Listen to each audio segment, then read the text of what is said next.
Muy buenas tardes a todos y bienvenidos a esta capacitación mensual con nosotros, Vanguardia Lechera. Una disculpa. El día de hoy hablaremos acerca de los desafíos para el bienestar animal de la vaca lechera en transición. Y para esta plática internacional nos acompaña una ponente directamente desde Chile.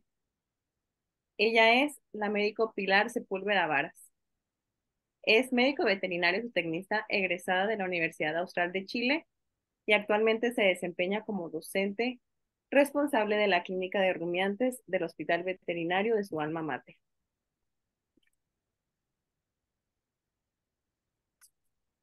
Una disculpa. Es integrante activo del programa de bienestar animal del Consorcio Lechero Chile y miembro de la Sociedad Chilena de Buiatría. Bienvenida, doctora. Buenas noches, muchas gracias. Ustedes me dicen si parto, Sí, doctora, comienzo, comencemos. ya, perfecto. Voy a apagar la cámara solo porque quiero que el tema de la conexión no me vaya a fallar. Así que, eh, primero que nada, agradecer la invitación.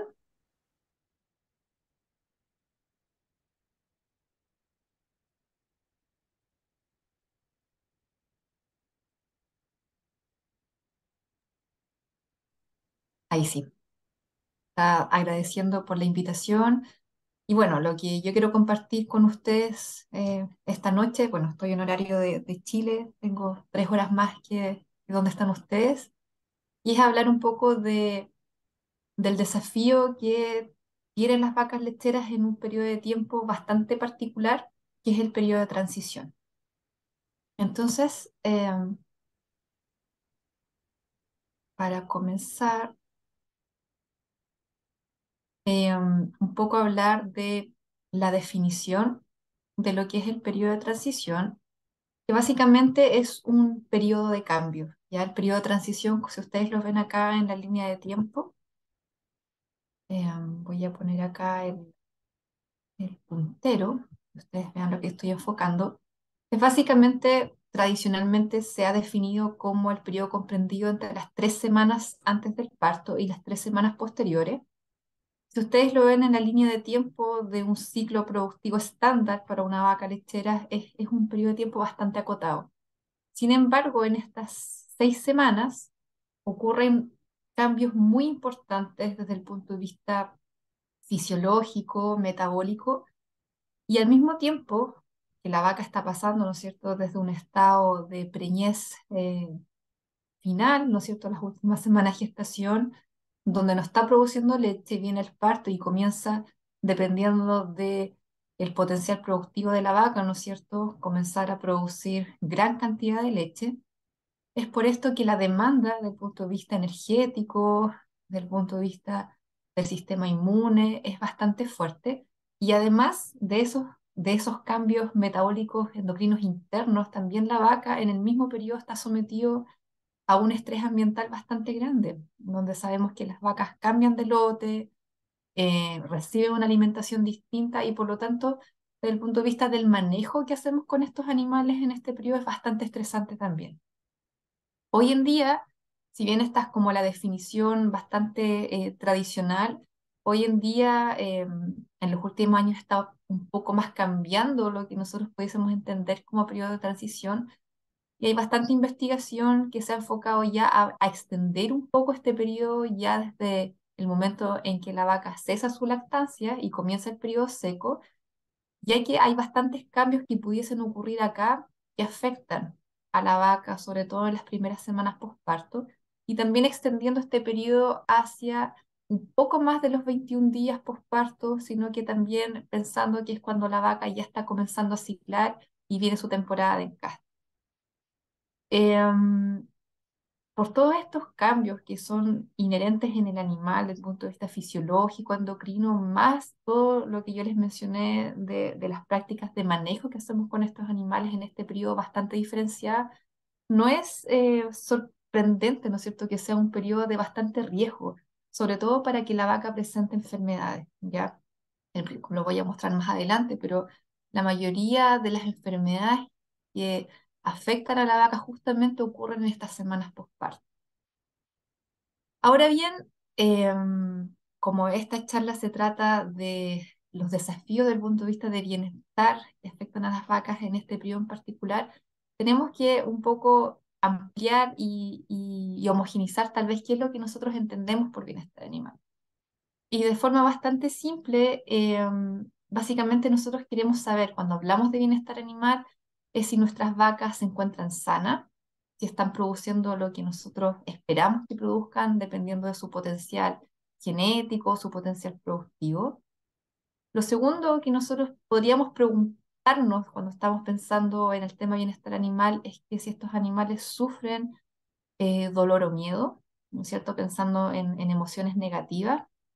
Y lo tercero sería si estos animales son capaces de poder expresar sus conductas naturales más importantes. Por ejemplo, ¿cuál conducta para una vaca lechera sería importante? Es la conducta de descanso. Ellas necesitan, por ejemplo, pasar eh, varias horas del día echadas y esa es una conducta que para ellas es bastante importante. Por lo tanto, cuando nosotros hablamos de bienestar animal, entonces tenemos que enfocarnos en diferentes dimensiones a evaluar a los animales. Y una de ellas pudiese ser lo que tiene que ver con la salud, la dimensión que tiene que ver con el funcionamiento biológico, básicamente que los animales estén libres de enfermedades, ¿no es cierto?, libres de lesiones y sean capaces, como estamos hablando de sistemas productivos, esto aplica para todos los sistemas productivos, no solo para las vacas lecheras, que puedan ser capaces entonces de producir el producto que nosotros estamos esperando en este caso para las vacas, serían litros de leche al día, ¿no es cierto? La otra dimensión sería, contestando estas preguntas de la diapositiva anterior, sería lo que tiene que ver con el estado mental, los estados emocionales. Y, y no solo las emociones negativas, por ejemplo, si el animal está sufriendo dolor, si el animal está sufriendo miedo, sino que también podríamos pensar en emociones positivas, ya como el placer, por ejemplo, cuando nosotros vemos a los terneros cuando están jugando, ese sería un estado emocional positivo también para estos animales. Y la tercera dimensión, que no deja de ser importante, es lo que tiene que ver con la naturalidad, que básicamente es el aspecto conductual, que nosotros seamos capaces de otorgarle a los animales en sistemas productivos espacios, ¿no es cierto?, ambientes donde ellos puedan expresar las conductas que son altamente importantes para ellos. Teniendo claro estas diferentes dimensiones que nosotros debiésemos abordar cuando hablamos de bienestar animal, viene la pregunta entonces, ¿cuál es más importante? ¿Alguna de estas dimensiones es más importante que la otra? Nosotros debiésemos preocuparnos de una más por sobre las otras y va a depender de los intereses que tengamos en realidad los que trabajamos con los animales y eso es bien claro. Por ejemplo, bueno, yo soy médico veterinario y es por esta razón, ¿no es cierto?, que me empiezo a interesar y a estudiar cada vez más y involucrarme dentro de mis líneas de investigación aquí en este animal, es lo que tiene que ver básicamente con la dimensión del funcionamiento biológico, ¿no es cierto? Yo como médico veterinario asegurarme que los animales que están bajo mi cuidado estén sanos, ¿no es cierto? Entendiendo que si están sanos, hay bastante evidencia científica que muestra que animales que están en un buen estado de salud, ¿no es cierto?, van a ser animales que alcanzan su nivel productivo de manera más adecuada. Sin embargo, para otras personas, ¿no es cierto?, para otro público, los estados mentales pueden ser bastante importantes. Y en esta dimensión yo creo que se ha dado un giro desde el punto de vista de la ciencia del bienestar animal. Hay muchos investigadores que en los últimos años se ha publicado mucho respecto a la importancia del estado mental en los animales y no solo los negativos, que son los que tradicionalmente se han estudiado, ¿no es cierto?, cómo el animal responde eh, frente a estímulos dolorosos, cómo el animal responde desde el punto de vista de cuánto se pudiese estresar cuando son sometidos a miedo, por ejemplo, en el caso de maltratos en la ordeña, que hay varios trabajos respecto a eso. Y en los últimos años, como les mencionaba, los estados emocionales positivos. Y aquí ya está la foto de una vaca que está usando un cepillo, ¿no es cierto? Que ahora en el comercio están cada vez más llegando a los productores y los están instalando, ¿no es cierto? Y se ha visto que esto genera placer en la vaca, que lo está utilizando acá, y eso pudiese tener un impacto importante también desde el punto de vista de su producción. Y la otra dimensión, bueno, es lo que tiene que ver con la conducta. Y acá hay un público importante que son los consumidores, ¿no es cierto? Y tenemos que entender que nuestros sistemas productivos están abiertos a lo que demanda la comunidad y por lo tanto de repente para un consumidor, ¿no es cierto?, va a ser importante elegir un producto donde se le indique que, por ejemplo, los animales son capaces de expresar conductas que son importantes para ellos. Acá en Chile está muy fuerte el tema de poner en los productos lácteos que son animales, por ejemplo, alimentados a pastoreo y se muestran fotos de vacas pastando. Esto también está muy difundido en Europa, eh, y por lo tanto los consumidores pudiesen elegir respecto al producto que están consumiendo en relación a parámetros importantes de bienestar animal. Sin embargo, cuando hablamos de la ciencia de bienestar animal, tenemos que entender que la ciencia del bienestar animal considera todas estas dimensiones de igual importancia y cada una es interdependiente de la otra, ¿ya? Entonces, lo que está mostrando acá la estrella es cómo nosotros pudiésemos darle o otorgar las condiciones a los animales del sistema productivo para que estas tres dimensiones estén de la forma más adecuada, ¿no es cierto? Que el animal las pueda experimentar de la forma más adecuada posible. Y, y eso es muy importante porque nosotros generalmente como veterinarios asumimos que si un animal está sano, ya desde el punto de vista de funcionamiento biológico, tiene buen bienestar. Y sí, lo tiene, pero también tendríamos que considerar estas otras dos dimensiones también que son de igual relevancia. Ahora, el resto de mi presentación va justamente enfocándose a los desafíos de la vaca en transición, teniendo en cuenta estas tres dimensiones, la dimensión de funcionamiento biológico, la de estados mentales y lo que tiene que ver con la conducta o naturalidad de la vaca. Entonces voy a empezar con funcionamiento biológico, que tiene que ver con los aspectos de salud y esta dimensión, desde el punto de vista de la investigación que se ha realizado, es bastante extensa. La salud de las vacas transición es, sin lugar a dudas, una de las mayores preocupaciones que tenemos nosotros como médicos veterinarios, pero también los productores, porque obviamente nos interesa que los animales estén sanos para que produzcan más leche. Básicamente eso es. eh, Hay mucha evidencia, muchos años de trabajo al respecto y eso sabemos que es así. ¿Por qué nos preocupa la salud de las vacas? Porque claro, es un periodo bastante estresante, es estresante desde el punto de vista de cambios internos que suceden en el animal, metabólicos, fisiológicos, incluso físicos, pero también lo que tiene que ver con el manejo que comentaba al inicio. Y durante el periodo de transición existe un mayor riesgo de presentar enfermedades metabólicas infecciosas, metabólicas, por ejemplo, lo que tiene que ver con la hipocalcemia, ¿no es cierto? Vaca caída, problemas de cetosis y trastornos infecciosos como son mayor incidencia de mastitis clínica, de metritis, y esto se da tanto en sistemas que tienen crianza en estabulación como en sistemas pastoriles. Y hay bastante consenso en los trabajos en decir que entre un 30 y un 50% de las vacas puede llegarse a afectar en las semanas postparto y que si nosotros pudiésemos sumar todas las enfermedades que puede atravesar una vaca, el 75% de estas ocurren en el primer mes postparto. Y una vaca que enferma en este periodo de tiempo va muy de la mano, que tiene un riesgo mucho mayor de dejar el rebaño, o sea, de ser eliminada tempranamente. Ahora bien, el énfasis, como dice ahí, de la investigación sobre el bienestar animal de las vacas en este periodo en particular, lo hemos centrado en lo que es la prevención de las enfermedades, ¿no es cierto?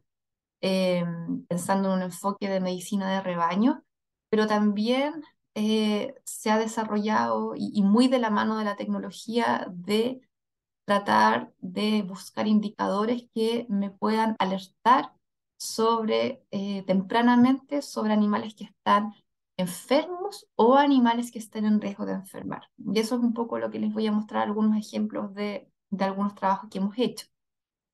Em, Cambios en el comportamiento. pueden indicar que un animal esté cursando dolor o cursando malestar. Por ejemplo, nosotros solo de ver esta fotografía de esta vaca y si tenemos noción de ciertas, ¿no es cierto?, conductas del animal, podemos saber que no lo está pasando bien, tiene la cabeza gacha, ¿no es cierto?, orejas bajas, lomo encorvado. Y eso tradicionalmente nosotros como médicos veterinarios, ¿no es cierto?, lo utilizamos como signos clínicos que nos pudieran indicar que ese animal está cursando un problema de salud. Y estos son los que utilizamos no solo para detectar animales enfermos, sino que cómo podríamos utilizarlo para darnos alarma tempranamente de animales que estén básicamente en riesgo de presentar alguna enfermedad. Y acá va muy de la mano respecto a la tecnología. En los últimos años hay desarrollo de diferentes sensores, tecnologías que se pueden utilizar on-farm, cada vez más utilizadas por los productores ya en sistemas comerciales y que se utilizan básicamente para monitorear los cambios conductuales y los tradicionalmente, que yo creo que todos estamos más familiarizados, por ejemplo, serían los sensores que son capaces de detectar conductas de estrés, ¿no es cierto? Que no tiene que ver con un tema de salud, pero son los mismos sensores basándose en la misma tecnología que se utilizan, ¿no es cierto?, como indicadores de problemas de salud. Nosotros hemos hecho varios trabajos, este es uno que, bueno, ya tiene varios años, lo publicamos el año 2016.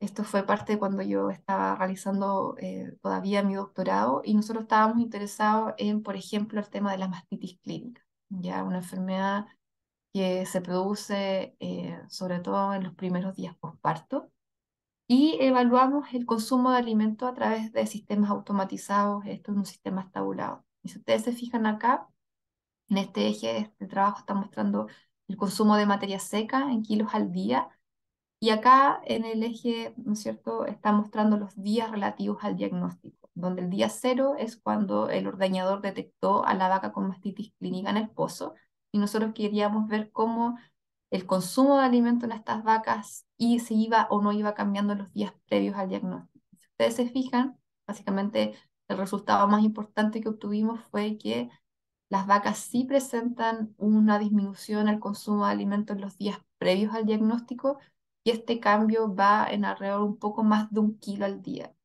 Y eso es bastante interesante porque este trabajo lo hicimos con la detección clásica, ¿no es cierto?, que se hace en el pozo o en el foso de la ordeña por un ordeñador entrenado. Y si ustedes pensaran en proyectar esta línea cuando estamos frente, por ejemplo, a un ordeñador que no tenga un buen entrenamiento, nosotros pudiésemos pensar que esta línea iría en disminución, ¿no es cierto? Y por cada día que pasa que esta vaca no es detectada, pudiese ir, ¿no es cierto?, disminuyendo cada vez más su consumo de materia seca y eso va muy de la mano en que son vacas también que tienen problemas productivos también, porque no están consumiendo el alimento que necesitan. La otra pregunta en este mismo ensayo que nosotros nos hicimos fue si vacas con mastitis clínica presentaban cambios en la conducta, ¿ya? Y una cosa que nosotros evaluamos acá fue em, la conducta social. Y básicamente aquí cuando hablamos de conducta social en estos animales, lo que tiene que ver con la competencia. Entonces, creo que se fije en este video, este es un sistema, ¿no es cierto?, estabulado con estos comederos donde nosotros podemos medir exactamente lo que el animal consume y nosotros evaluamos cuántas veces las vacas, ¿no es cierto?, tenían estas interacciones en el comedero, básicamente donde un animal que estaba consumiendo alimento era reemplazado por otro que llegaba con temas de tomar su lugar en el comedero. Entonces, si se fijan en el video, esa vaca, ¿no es cierto?, viene, esta vaca está comiendo, le pega el cabezazo y toma su lugar en el comedero. Y estas son conductas que nosotros podemos cuantificar y ver cuántas veces las vacas estaban haciendo esa conducta en recursos que son eh, bastante importantes para ellos, como es acceder al comedero. Y lo que nosotros encontramos es que vacas que en los días previos al diagnóstico de la enfermedad, en este caso de la mastitis, también evitan competir en el comedero. Ustedes se fijan acá, la competencia, o sea, esta interacción, ¿no es cierto?, agonista que tienen los animales en el comedero va disminuyendo a medida que se acercan los días en que la vaca es diagnosticada como enferma. Y eso nos puede decir que dos cosas, básicamente. No tenemos las respuestas 100% con estos resultados, pero probablemente uno pudiese ser que la vaca, eh, al sentirse enferma antes de que nosotros seamos capaces de detectarla y tratarla, solamente por ese malestar evita a ir a competir al comedero. O lo otro que pudiese ser que si una vaca evita ir al comedero, nosotros sabemos por el gráfico anterior que está consumiendo menos alimentos y eso probablemente pudiese ser un riesgo para que ella enferme. Ya cualquiera de las dos sean, cualquiera de las dos sean la causa de esta disminución, este es el resultado que a nosotros nos importa, ya que básicamente se evita la competencia y esto va muy de la mano en esta disminución del consumo de alimentos. Con otra enfermedad, que estos son otros investigadores, este es un trabajo que yo solo estoy mostrando acá, pero en el que yo no participé, es otra enfermedad importante del periodo de transición, que es la cetosis subclínica. La cetosis subclínica es una manifestación de un desbalance metabólico energético en el animal. Y si ustedes se fijan acá, estos investigadores usaron otros dispositivos que son capaces de medir de manera automatizada los tiempos de rumia y básicamente ven lo mismo, vacas que presentan menores tiempos de rumia, que serían las líneas más grises comparado con el negro, que serían las vacas sanas. Esta disminución viene tanto del preparto, antes que la vaca sea diagnosticada como enferma, y luego en el posparto, ¿no es cierto? Esta disminución es mucho, mucho más marcada. Entonces, estas son otras técnicas que nosotros también podríamos utilizar y que hoy en día también están bien, mucho más masificadas en la industria del uso de estos sensores. Ahora, vacas con metritis, y este es uno de los primeros trabajos, yo creo, que se hicieron respecto al cambio conductual de las vacas en el periodo postparto. También estos trabajos muestran claramente la disminución en el consumo de materia seca de vacas con metritis, ya sea metritis severas o metritis leve, que serían las líneas plomas comparado con el rojo, que nosotros serían las vacas que se mantienen sanas tanto en el preparto como en el posparto, y este resultado es bastante decidor y bastante interesante, porque nosotros sabemos que la metritis, ¿no es cierto?, que es una infección del útero, se manifiesta en los días posparto. O sea, nosotros antes que la vaca tenga su parto, no podemos saber si el animal va a cursar o no con metritis en el posparto.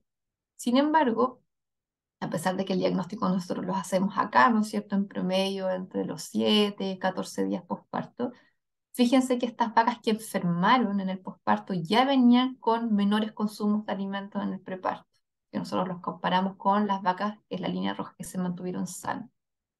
Y al mismo tiempo que consumen menos alimentos, también el trabajo mostró que permanecían menos tiempo en el comedero comparado con las vacas sanas. Y este menos tiempo en el comedero también venía desde el preparto y con una mayor manifestación luego del parto cuando la vaca estaba evidentemente presentando la enfermedad. Entonces es bastante interesante lo que nos muestran estos cambios conductuales en las vacas, donde los podemos utilizar, ¿no es cierto? eh, para denotar cambios cuando el animal está cursando la enfermedad como tal, ya sea clínica para el caso de las metritis o subclínica como el caso anterior de la cetosis, pero también si nosotros lo utilizáramos en el preparto y viéramos este cambio, ¿no es cierto?, pudiésemos pensar que tendríamos que ponerle un poco más de atención a ciertos animales que pudiesen tener mayor riesgo de presentar el animal, la enfermedad, perdón, luego del. Ahora un trabajo que nosotros hicimos y publicamos hace poquito fue evaluar la conducta de descanso y rumia en vacas con metritis en un sistema un poco más distinto, y esta es una foto de los sistemas en pastoreo que nosotros tenemos acá en el sur de Chile. Básicamente nuestro sistema productivo acá es en vaca pastoreo, muy semejante a lo que ocurre, por ejemplo, en Irlanda o Nueva Zelanda. Y esta es la tesis de un estudiante mío de magíster, de Rodrigo, y que básicamente la pregunta era, bueno, en estos sistemas nos sirve utilizar el monitoreo automatizado de las conductas de descanso y rumia para saber si estas vacas están en mayor riesgo o no de presentar metritis. Y lo que nosotros encontramos acá, bastante interesante, o lo que encontró Rodrigo en su tesis, es que, claro, tenemos una diferencia, esto es comportamiento de descanso. Las cajas azules son las vacas sanas, las cajas rojas serían las vacas que presentaron metritis, y vemos una diferencia, ya vemos una diferencia en las conductas. Sin embargo, el efecto de la lluvia, nosotros vivimos en una región bastante lluviosa, marca mucho más la diferencia. Esto quiere decir que vacas que están, si nosotros comparamos vacas sanas, vacas con metritis, con presencia de precipitación, al día, esta diferencia se hace mucho más marcada que cuando no tenemos el efecto de la lluvia, por ejemplo. Y al revés, cuando nosotros lo medimos en las temporadas calurosas y medimos este índice de THI, ¿no es cierto? Que nosotros sabemos que lo podemos evaluar como indicador de estrés térmico, evaluamos otra conducta, la conducta de rumia, y vimos que cuando las vacas están expuestas a bajos THI, o sea, no están cursando estrés térmico, la diferencia en la conducta de rumia entre vacas enfermas y vacas sanas es similar. Sin embargo, la diferencia en el tiempo que el animal pasa rumiando durante el día es mucho menor cuando están sometidos a un estrés térmico, ¿ya? O sea, las vacas que están enfermas se ven mucho más afectadas en la expresión de sus conductas como la rumia y el descanso cuando están sometidos a condiciones climáticas adversas. Y eso es muy interesante para sistemas pastoriles porque básicamente nos está dando luces de que debemos encontrar formas de mitigación, ¿ya? Para cobijar estos animales cuando están cursando la enfermedad. Y el tiempo de descanso y el tiempo de rumia son muy importantes porque van muy de la mano con la producción de leche. Vacas que rumian más tiempo, ¿no es cierto? Si las comparamos con vacas que rumian menos tiempo al día, evidentemente tiene un efecto a nivel productivo importante. Ahora bien, eso tenía que ver con la dimensión de funcionamiento biológico, pero otra dimensión, ¿no es cierto?, que yo les contaba que es muy relevante, es lo que tiene que ver con el estado mental y los estados emocionales. Y aquí solamente me voy a enfocar en el uno negativo, que es el tema del dolor en las vacas en transición. Y el dolor, el estudio del dolor en las vacas de transición es bastante escaso, ¿ya? No hay muchos trabajos sobre los estados afectivos de las vacas en este periodo. Por ejemplo, si lo comparamos con las investigaciones que se han hecho en terneros, que son sometidos a procedimientos dolorosos de rutina, como sería el desbotone o el descorne, hay bastante investigación al respecto. Sin embargo, en las vacas en este periodo, hasta el momento, no mucha información, lamentablemente. Sí hay evidencia de una práctica nosotros que realizamos rutinariamente, que es el secado, ¿no es cierto? Cuando hacemos que esta vaca que está llegando al final de la lactancia, ya sea hasta con alta o baja producción, dependiendo del mérito genético, nosotros las secamos, ¿no es cierto?, para tener este periodo de descanso de generalmente 60 días antes del parto. Y ese procedimiento que genera este secado abrupto, ¿no es cierto?, en que la vaca no está siendo más ordeñada, pero sigue produciendo leche y esa leche se comienza a acumular en la urea y genera una congestión. Eso pudiese generar dolor eh, y hay algunos trabajos respecto a aquello. Y también hay algunos trabajos que han identificado indicadores conductuales de dolor en vacas enfermas después del parto, principalmente con enfermedades como la mastitis clínica y las metritis.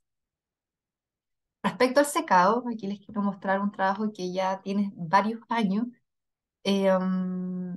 pero lamentablemente no hay trabajos más actuales respecto a esta práctica que es bastante común de realizar, ¿no es cierto?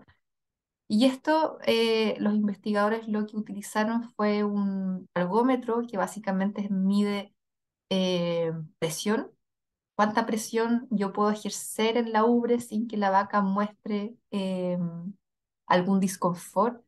Y este trabajo se evaluó en diferentes niveles productivos de las vacas al secado, ¿no es cierto? Vacas que se secaron en la línea verde con menos de 15 kilos al día de leche produciendo al día, ¿no es cierto? Lo azul entre 15 y 20 y los rojos mayores a 20 kilos al día. Si ustedes se fijan acá, ellos midieron la presión que ejercían en los días posteriores al secado, desde el día 1 hasta el día 9. Y el nivel productivo, o sea, los litros que la vaca está produciendo al día cuando nosotros decidimos secarla, cesar las ordeñas básicamente, tiene un efecto importante desde el punto de vista de el dolor que genera por el tema de la congestión de la ubre, básicamente. Si ustedes se fijan, si comparamos vacas que se secan produciendo más de 20 kilos al día, obviamente esas vacas por la congestión tienen mayor dolor y mayor incomodidad si nosotros las comparamos con las vacas que se están secando con producciones menores a los 15 kilos al día. Hay varios cambios conductuales que se han evaluado al secado que indican altos niveles de estrés, como son, por ejemplo, el aumento de las vocalizaciones, disminuciones en el consumo de alimentos, mayores tiempos de pie, básicamente porque la vaca evita echarse, porque es una ubre que tiene bastante congestión, ¿no es cierto? Y en el contacto con el suelo, la vaca le duele. Mayores cambios de posiciones, ¿no es cierto? Que la vaca se nota bastante incómoda, se para, se echa, se vuelve a parar, se vuelve a echar. Mayor em, el rozarse, ¿no es cierto?, en la zona de la ubre, aumento en algunos casos de conductas más agresivas y otra conducta también que las vacas hacen, ¿no es cierto?, es estar, sobre todo si en este periodo de secado quedan cerca del pozo de ordeña, es esperar, ¿no es cierto?, que la puerta se abra para poder entrar y ser ordeñada.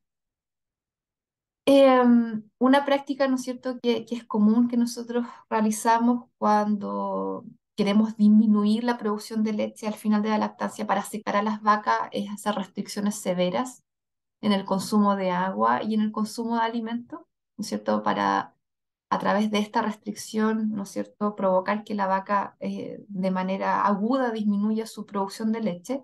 Sin embargo, esta restricción, tanto en agua como alimento, provoca estrés y esto ha sido evaluado a través de las concentraciones de, de algunas hormonas indicadoras de estrés, como es el cortisol.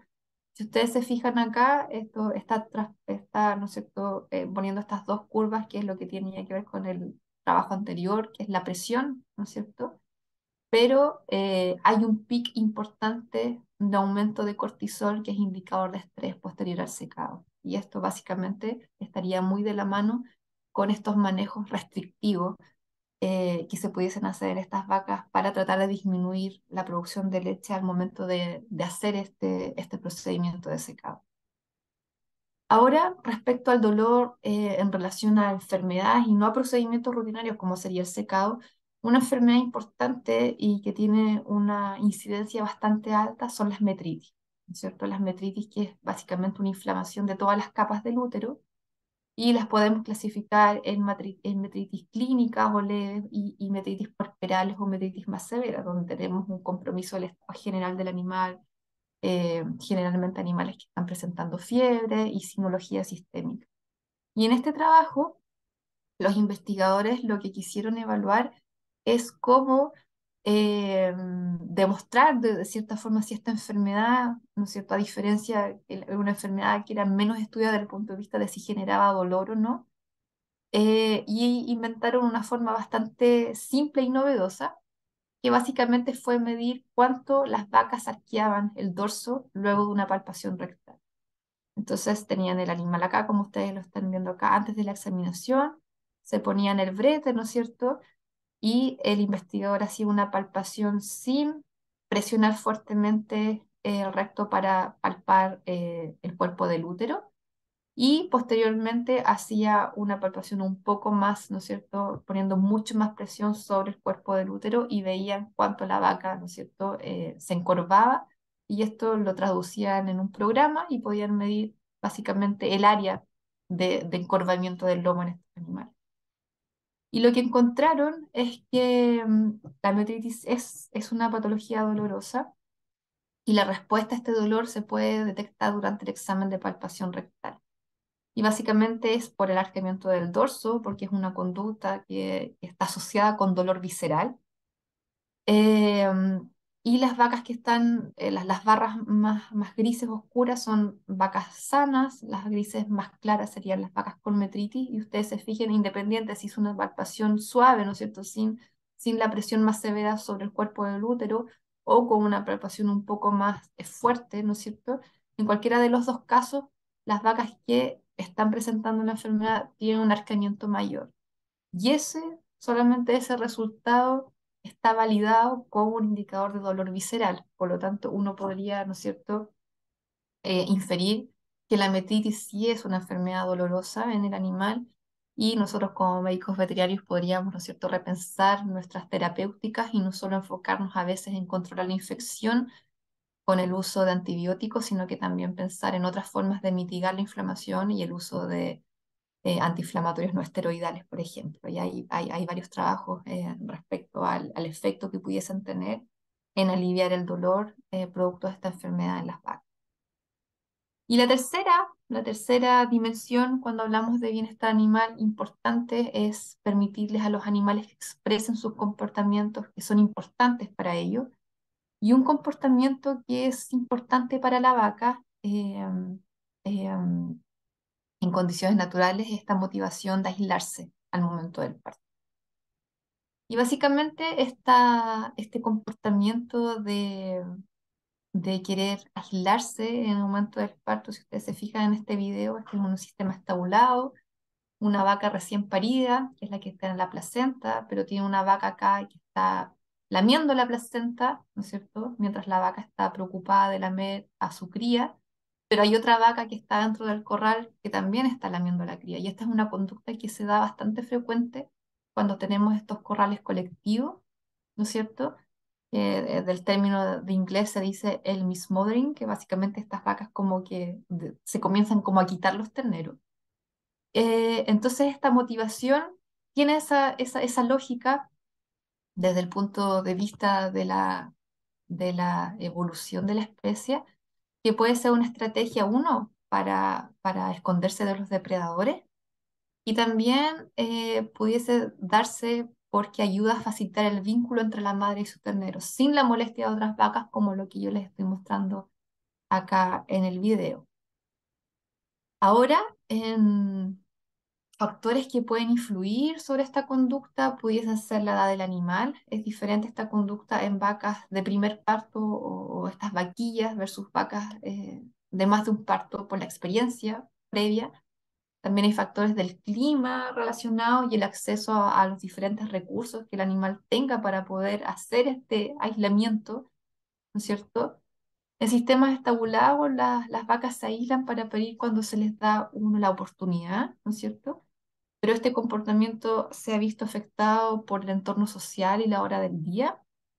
Pero en sistemas en pastoreo nosotros todavía no sabemos mucho. Me refiero a sistemas en pastoreo, pero en condiciones intensivas, donde los animales no tienen lugares como en situaciones más extensivas de encontrar, no sé, algún bosque donde poder ocultarse. Entonces no tenemos mucha información al respecto. Pero sin embargo es una conducta que es importante para la vaca de realizar.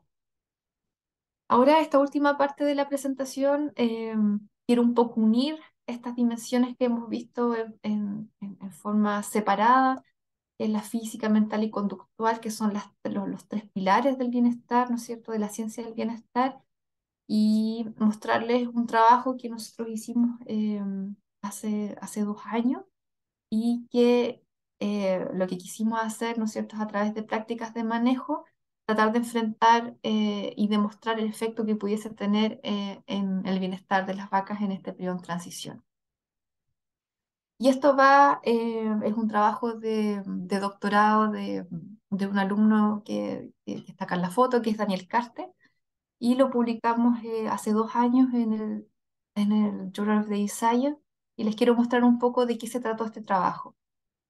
En el contexto, en nuestra realidad, y porque nosotros hacemos investigación aplicada a nuestras problemáticas que tenemos en los sistemas productivos acá donde yo me encuentro, que es el sur de Chile, una práctica común es utilizar lo que se llaman potreros de sacrificio, ya que básicamente son potreros para mantener a las vacas que están en el preparto, 3 semanas previas al parto, en estos potreros donde se alimentan en comederos ¿ya? Y se llaman de sacrificio porque básicamente no tiene una cobertura de pasto y se utilizan justamente, como los pastos son en las temporadas finales de invierno, inicio de primavera, evitar el pisoteo de los potreros y eh, con la finalidad de no destruir, ¿no es cierto?, potreros que pueden ser importantes para la producción de forraje, que es cuando las vacas entran a la lactancia luego luego de que ocurra el parto. Entonces es una práctica bastante común y por lo tanto tenemos ciertos problemas cuando nuestros potreros no son manejados de manera adecuada, que es la acumulación de barro. Entonces el tema del barro para nuestra zona, que tenemos apariciones estacionales con pic justo en la temporada de fines de invierno, de primavera, es un tema de bienestar animal. Y es un tema también porque hay muchas vacas que paren en estas condiciones. Esta es una, por ejemplo, una vaca que parió hace poco y este es su ternero. Entonces puede ser un tema eh, de bienestar desde el punto de vista de la madre, pero también desde el punto de vista de la cría. Entonces, tratando de dar una solución a esta problemática, nosotros diseñamos junto con Daniel un ensayo, esto lo hicimos en la estación experimental que tenemos acá en la universidad, y quisimos hacer una réplica de estos potreros, ¿no es cierto?, de sacrificio. Ustedes se fijan acá, potreros desprovistos o con muy poca, una capa de vegetación muy escasa, y hicimos grupos de vacas en pares donde a algunas se les permitió acceder a estos refugios artificiales que nosotros construimos y compararlas con vacas que no tenían acceso a refugio, ¿ya? Entonces, este es nuestro diseño experimental.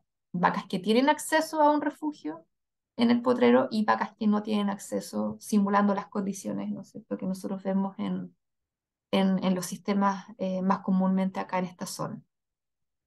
Hicimos, evaluamos la conducta de estos animales durante todo el periodo de preparto, evaluamos conducta de descanso a través de dispositivos que nos permiten saber de manera automatizada cuántas horas las vacas pasan de pie, cuántas horas las vacas pasan echadas. Utilizamos los collares de rumia, ¿no es cierto?, como indicador del tiempo de rumia diario. Y también teníamos cámaras instaladas en los potreros, ¿no es cierto?, y dentro de los refugios para saber si las vacas los utilizaban y cuánto tiempo al día los utilizaban y básicamente qué hacían, ¿no es cierto?, cuando estaban dentro de este refugio. Y los principales resultados que nosotros encontramos fueron que las vacas que tenían acceso a este refugio lo utilizan más de la mitad del día y básicamente cuando lo estaban utilizando lo hacían básicamente tres cuartos del tiempo lo estaban utilizando para descansar. ¿Ya? Y esto siempre tenemos que recordar que la conducta de descanso en estos animales es sumamente prioritaria y sobre todo mucho más importante también en las últimas semanas de gestación, ya por el peso de la cría también. Y nosotros sabemos que vacas que no pasan un tiempo adecuado descansando son vacas que tienen un mayor riesgo, por ejemplo, de presentar cojera. Y tenían bastante motivación a utilizar. Ahora, si los veíamos en horas al día, estas vacas nosotros las alimentábamos dos veces al día, ¿no es cierto? Que son donde están las flechas, y ustedes se fijan, prácticamente estaban dentro del refugio todo el tiempo, excepto cuando tenían que alimentarse y salir, ¿ya? Entonces eso nos dice que estas vacas tenían bastante motivación para utilizar. Ahora cuando nosotros comparamos el tiempo de descanso ya con las vacas que tenían acceso a este refugio y las vacas sin acceso, las vacas con refugio siempre van a ser las barras plomas y las barras blancas, las sin acceso a este lugar. Ustedes se fijan, el tiempo que pasaron las vacas descansando, el tiempo echado, siempre fue mayor, mucho mayor en las vacas con acceso y esta diferencia llegó a ser 3 horas en las semanas relativas al parto. Y 3 horas, créanme que es bastante para poder pensar que puede ser un factor de riesgo para que la vaca, por ejemplo, presente problemas podales, como les mencioné recién. Pero también nosotros nos enfocamos mucho en temas de salud y evaluar la limpieza, la presentación de enfermedades y metabolitos de balance energético como los ácidos grasos no esterificados o NEFA y proteínas indicadoras de inflamación como la aptoglobina. Hicimos todas estas evaluaciones tanto durante el periodo preparto como en el periodo postparto. Y lo que encontramos claramente, ¿no es cierto?, es que los puntajes de limpieza, los scores de limpieza fueron muy diferentes entre estos dos grupos, a pesar que ambas categorías o grupos de animales se mantenían en los mismos potreros, obviamente las vacas que tenían acceso a refugio se mantenían totalmente limpias porque se echaban en superficies, ¿no es cierto?, limpias, protegidas del barro que le otorgaban estos refugios. Y esto es muy importante porque si nosotros tenemos vacas con esta cantidad de suciedad y de barro, el riesgo de presentar enfermedades como mastitis, ¿no es cierto?, y metritis es mucho más alta. Por tanto, es un tema importante de salud. Desde el punto de vista de un metabolito indicador de movilización grasa, que son los NEFA, vimos diferencias muy marcadas también. Las vacas que tenían acceso a este refugio movilizaron mucho menos grasa ya que las vacas sin. Y esto puede estar dado por dos razones. Nosotros pensamos, uno, que las vacas empezaron a movilizar más grasa para termorregular, ya estaban en condiciones de barro. Y lo otro también porque el gasto energético de mantenerse de pie tantas horas también puede ser importante y requieren movilizar este tejido para suplir esa demanda energética de mantenerse más tiempo de pie, por ejemplo. Y esto es muy importante porque nosotros fisiológicamente, desde el punto de vista metabólico, una indicación, una estrategia de manejo importante es evitar que la vaca comience a movilizar sus reservas grasas antes de que comience a producir leche. Porque sabemos que vacas que comienzan la movilización grasa antes del parto tienen riesgo mayor de presentar enfermedades metabólicas importantes, como por ejemplo la cetosis o la lipidosis hepática. Respecto a las concentraciones de este indicador de inflamación, que es la aptoglobina, vimos una marcada diferencia, ¿no es cierto?, entre estos dos grupos. Vacas que no tenían acceso a refugio tenían concentraciones de aptoglobina mucho mayores, por lo tanto nos está indicando que estas vacas sistémicamente tenían un problema de inflamación. Ahora, ¿qué tipo de inflamación? Pudiese ser relacionado con algunas enfermedades que nosotros también evaluamos y que las comparamos. Evaluamos el porcentaje de vacas que enfermaron luego del parto, eh, y más de la mitad de las vacas que no tenían refugio enfermaron. Y eso es un porcentaje bastante elevado. Si bien tenemos enfermedades en el posparto, porque hay algunas enfermedades que nosotros no podemos evitar, aquí hicimos un muestreo bastante dedicado en la pesquisa de las enfermedades clínicas. Sí, la diferencia es bastante marcada entre estos dos grupos.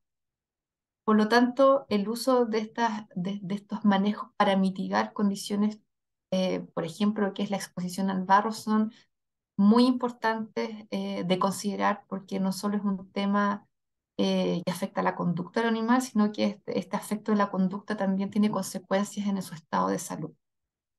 A continuación, nosotros hicimos un trabajo con Fabiola Matamala, que también fue una tesista de doctorado que recién terminó su programa, y era continuar esta línea de trabajo y ver si estas vacas preferían parir en este refugio. Nosotros las evaluamos en las semanas preparto, pero quisimos ver también la continuidad de esta conducta en estos sistemas.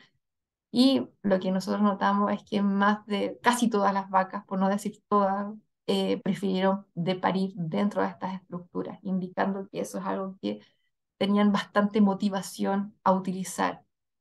Por lo tanto, el poder permitirles, ¿no es cierto?, ejercer estas conductas, como por ejemplo de utilizar este refugio, impacta de manera positiva tanto el comportamiento del animal, pero un aspecto productivo que es el que tiene bastante relevancia, que es el tema de la salud.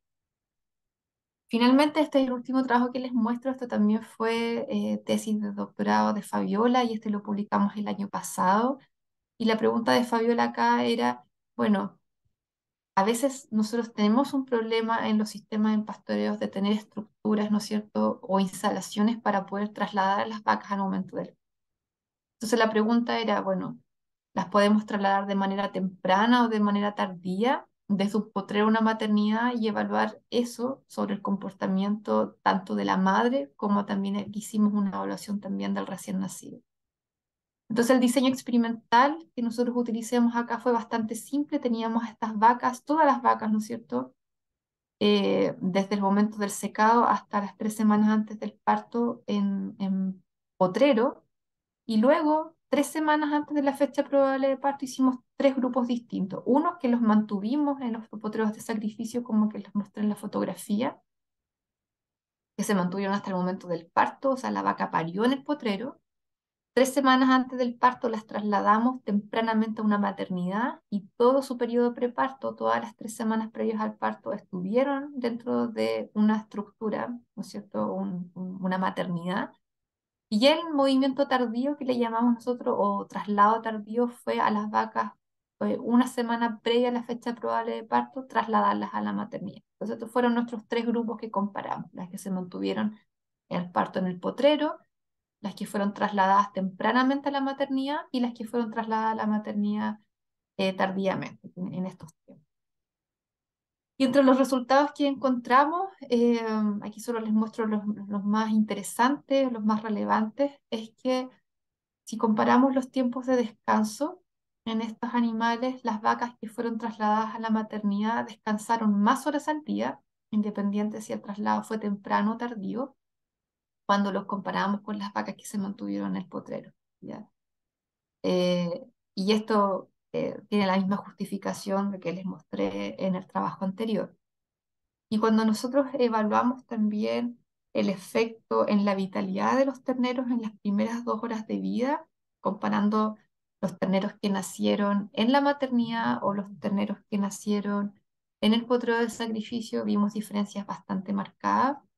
Una de las formas que evaluamos vitalidad fue evaluar el tiempo eh, o cuántos terneros fueron capaces de pararse de manera exitosa en las primeras 2 horas de vida. Ustedes se fijan acá, el 100% de los terneros que nacieron en la maternidad fue capaz de pararse, y esto es muy importante desde el punto de vista de evaluación de vitalidad del recién nacido. No así en los que nacieron en los potreros, ¿no es cierto? Y también evaluamos como vitalidad los terneros que exitosamente fueron capaces de mamar de sus madres. Si ustedes se fijan acá, yo creo que este es el resultado más dramático, en el sentido de que los terneros que nacieron en la maternidad, el 100% fue capaz de realizar esta conducta en la madre versus menos de la mitad de los animales que nacieron en potreros. Y eso es muy importante porque nosotros sabemos que en las primeras 2 horas de vida es vital que el ternero sea capaz de pararse y de mamar de su madre, porque es el mayor, ¿no es cierto?, ventana para poder absorber las inmunoglobulinas a través del calostro, y que también tiene un impacto en la salud de la cría. Por lo tanto, lo que concluimos de este trabajo es que trasladar a las vacas preparto desde un potrero de invierno a una maternidad tiene efectos positivos en el comportamiento de la vaca, pero también en el comportamiento de su cría, y probablemente también, nosotros no lo medimos, pero estimamos que también tiene un efecto importante desde el punto de vista de salud de las crías a posterior, cuando pasan a la crianza artificial. Entonces, en resumen, y aquí ya terminando, la vaca en transición es afectada por una serie de factores estresantes que incluyen tanto cambios fisiológicos, cambios metabólicos, conductuales y de manejo, entre otros.